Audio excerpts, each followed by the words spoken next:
Good day everyone! This is Alden Francia and welcome back to my channel!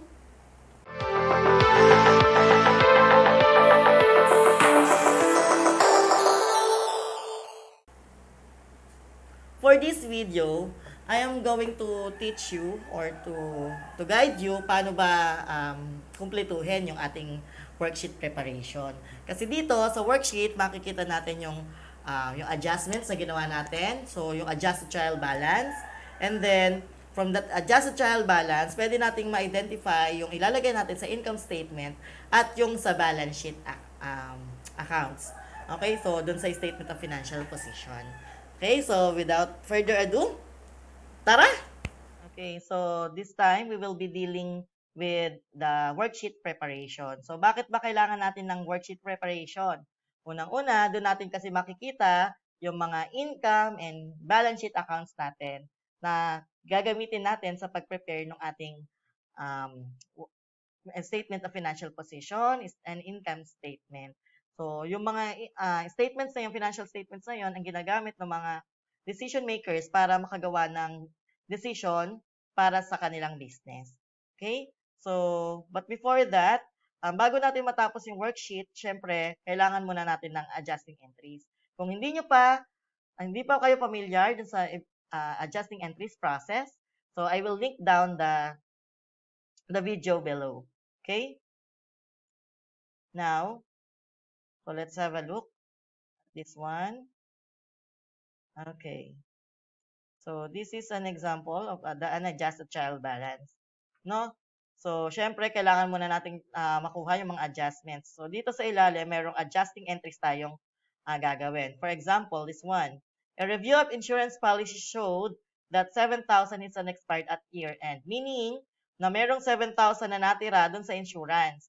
So, tingnan natin sa taas, prepaid insurance. From 34,000, nagkaroon po ng 7,000 at end or year-end. No? So, i-less lang natin yon para makuha yung expense. So, we have here, insurance expense, debit, 27,000, and credit, prepaid insurance. Now, dun sa inventory naman, so sabi, at year-end, meron 20,500 on hand. Ibig sabihin, ito yung natira. Okay? So, from 73,740, naging 20,500 na siya. So, ano yung naging expense? So, ileless mo lang yon. No, plumbing supplies expense is 53,240. Ulit, from 73,740 less 20,500, kaya nakuha tong plumbing supplies expense which is 53,240. Ang credit niya ay plumbing supplies, 53,240. Next, depreciation for the year is 135,000. Ulit, na ang depreciation po, ito, di ba, yung property, plant, and equipment, saka yung building, no? So, as time passes, bumababa yung value niyan or nag-depreciate. Okay? So, yun yung depreciation expense for a year. No? Depreciation expense is 135,000 and the accumulated depreciation is 135,000. Next, accrued interest on the mortgage payable is 12,000. Let's check. Meron kang mortgage payable, may utang ka, no? Na may collateral. So, 12,000 daw yon. So, we have here, of course, magkakaroon niya ng interest. So, we have your interest expense, 12,000, and interest payable, 12,000. Next, salaries paid every Saturday. The weekly payroll is 30,000. Assume that December 31 falls on a Thursday and the entity has had a 6-day pay week. Ibig sabihin, sa loob ng isang linggo, 6 na araw, yung may pasok sila. Okay? At binabayaran sila every Saturday ng worth 30,000. Pero, sabi, yung December 31 ay nag-fall ng Thursday. So, Monday, Tuesday, Wednesday, Thursday. So, meron pa dapat dalawa. So, ibig sabihin, yung 4 days na yon, yun na yung expense. No, yun na yung dapat nating bayaran sa mga empleyado natin. So, pag mag-a-adjust tayo, kailangan na natin siyang isama. Okay? So, paano natin siya gagawin? So, yung 30,000 mo no, na weekly payroll times 4 divide 6. Okay? Ulit. 30,000 times 4, kasi nga 4 days na yung nag-lapse, divide 6. 6, bakit? Kasi in a week, meron silang 6 days work week. So the answer is 20,000. So this one is the answer. Salaries expense, debit, 20,000. Credit, salaries payable, 20,000. Now, ililipat natin siya dito sa adjustments na sa column. Okay. For this one, insurance expense, 27,000 debit. Hahanapin nyo lang dun sa account titles na available. Kung wala yan, so wala. Okay, wala. So, idagdag tayo dun sa ilalim. Kahit dun, word ng, lalagay lang tayo ng word na adjustments, tapos iladagdag lang natin siya. So, A. Okay? Then yung prepaid insurance. Okay, dito siya. Okay, lalagyan natin siya ng legend para hindi tayo malito, no? Yun. Next, plumbing supplies expense. Plumbing supplies expense, wala din siya dito. So, nagdagdag ako sa ilalim. Next, credit plumbing supplies. Ito yon, plumbing supplies. This one. Next, depreciation expense. So, wala din siya dito. Depreciation expense. Pero yung accumulated depreciation, meron siya sa itaas. This one. Next, interest expense is 12,000. Meron siya dito. Pero yung interest payable, meron ba? So, nagdagdag ako dito sa ilalim. Then, yung salaries expense, meron din siya dito sa taas, E. Pero dito sa salaries payable na credit, meron ba? Wala. Kaya nagdagdag ako dito sa ilalim. And, kailangan nyong i-add rather, yung totals niyan. So, meron kayo adjustments na 247,240. Now, for the adjusted trial balance, madali lang to. You will just add yung unadjusted trial balance dun sa adjustments. Rule. Kapag parehas debit, halimbawa dito naka-debit, tapos meron dito sa adjustments na debit, so i-add nyo lang siya. At ilalagay nyo dun sa debit side. Same goes dun sa credit. Kung halimbawa dito sa unadjusted trial balance, may credit. Tapos sa adjustment may credit. I-add nyo lang siya para makuha yung credit dito sa adjusted trial balance. Pero if meron kang debit at may credit ka, ilales mo siya. At ilalagay mo yung difference kung saan mas mataas yung amount. So, let's take a look. This one, si cash, wala naman siyang katapat. So, ikakopy lang natin siya as is. Okay. Same goes with the accounts receivables. So, yung ito naman, sabi, may debit, may credit, ilales mo siya. So, taas si debit, kaya yung difference niya sa debit mo ilalagay, which is 7,000. Same goes sa plumbing supplies. Mas mataas sa debit, isa din sa credit. So, kaya mo siya ilalagay sa debit. Ilan? Kopya lang. Building, kopya. So, this time around, sa accumulated depreciation, parehas credit. So, credit saka credit, i-add mo siya. Ilalagay mo siya sa credit. Next, accounts payable, copy lang. Unearned revenue, copy. Si mortgage payable, copy lang din. Si Pransya capital, copy. Si Pransya withdrawals, copy.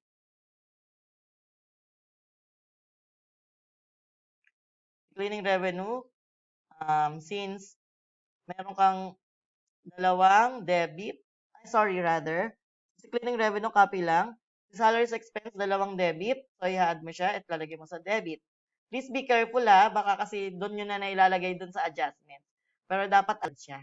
Kasi nga, kaya siya adjustments kasi after adjustments, yung unadjusted mo after adjusted trial balance. Tandaan na yung trial balance ay ginagamit natin para ma-check kung balance ba yung debit at credits natin. Okay? Next. So, i-check natin siya later. So, si rent expense, copy lang yan, 60. Delivery expense, copy lang din. Then, interest expense, meron ka 110 saka 12,000. So, i-add mo siya, ilalagay mo siya sa debit. So, si miscellaneous expense, i-debit mo lang din siya. Insurance expense, same. Plumbing, same lang din. Depreciation expense, same. And then, interest payable, naka-credit siya, copy. And salaries payable, naka-credit din siya. So, copy lang yan. Pag i-add mo siya parehas, dapat balance nga siya. Okay, so for this one, balance siya. Now, so, sa worksheet pala, guys, meron ka ng unadjusted trial balance. adjustments, adjusted trial balance. Magkakaroon ka pa ng income statement column saka balance sheet column. So, from your adjusted balance, i-check mo, ano yung alin ba dito, yung mga account titles na dapat kasama sa income statement at kasama sa balance sheet. Madali lang yan, ma-identify. So, kapag ka income statement account, usually siya yung income account saka expenses accounts mo. No? And the rest, ilalagay natin dun sa balance sheet. Okay? Pero gagawan pa natin ng video yan in the future. No? So, halimbawa, dito si cash, di ba? Naka-debit siya dito. So, since siya hindi siya income expenses, edi ilalagay natin siya sa balance sheet. Okay?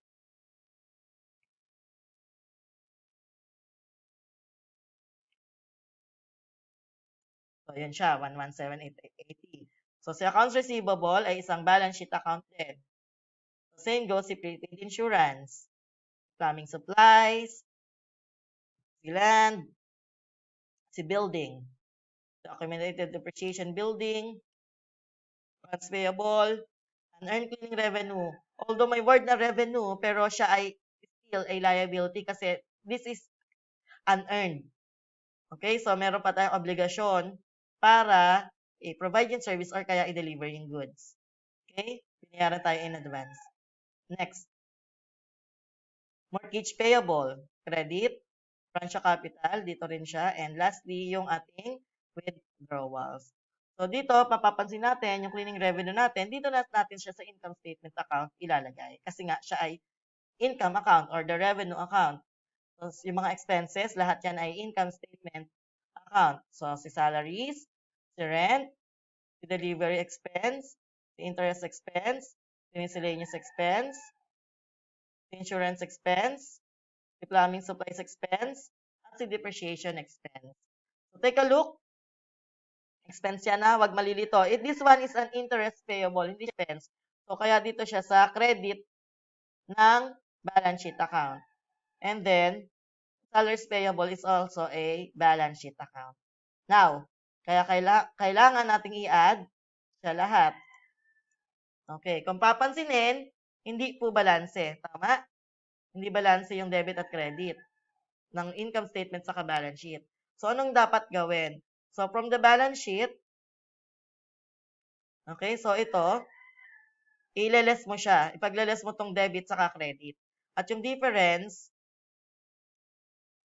i-add mo siya dun sa mas maliit na amount. So, for this one, mas maliit yung 2,508,600 sa 2,540,320. So, i-add mo siya dun sa credit mo para magbalanse siya. Okay? Pero there's a catch na dapat, yung kung dito, credit mo in-add yung balance sheet, i-add mo dapat siya dun sa debit ng income statement.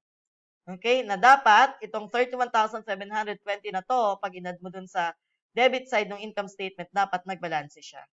Okay? So, pag in-add mo, 1,576,340, and then 1,576,340 yung credit. Ibig sabihin, kapag ka nagbalanse, tama yung nagawa mo na process.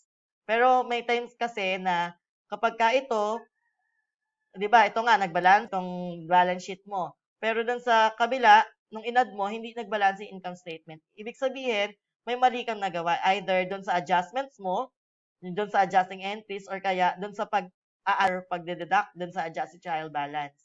Or kaya, possible din na meron kang nailagay sa income statement na dapat naman ay sa balance sheet. Okay? So, yan. So, ito yung process kung paano magawa ng isang worksheet. Okay? So, for our next video, gagawin naman natin from this worksheet, okay? So, gagawa naman tayo ng mga financial statements, namely, the income statement and the statement of financial position. Okay? So, hopefully, ay may natutunan kayo dito sa video natin. And, don't forget to hit the subscribe button and the notification bell at mag-comment kayo kung may question kayo and I will try my best para masagot ito regarding this topic. Okay, thank you very much and have a nice day. Bye-bye!